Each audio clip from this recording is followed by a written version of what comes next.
Ê, đừng cháy con ơi là con giờ Ra đi rồi nhiều quá thì xớt ra, kệ nó để đâu. ủa anh không có cắt cho từng miếng Kệ nó đi. rồi xích qua Rồi để lấy lại cái dĩa đi rồi tự chia đi. Tự chia đi. Hết luôn. Con đừng có múc trong này nữa bao. Rồi, Thường với các khách đi. Để ra đi. ba tự múc rồi ba chơi tùm lum rồi. Giờ lấy cái dĩa kìa nè, lấy cái dĩa kìa. Điểm đi. Đưa vô cái dĩa. Thằng báo lụng đâu rồi ta? Đưa xào kè qua cho xào kè. Trời ngon lắm.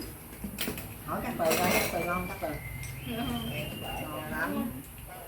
Cái bơ này làm Giang tự làm luôn. Hỏi bao quá ngon. Mọi thứ là làm Giang này khéo quá ha. Làm cái bánh ở nhà nha. Nguyên liệu nhà luôn.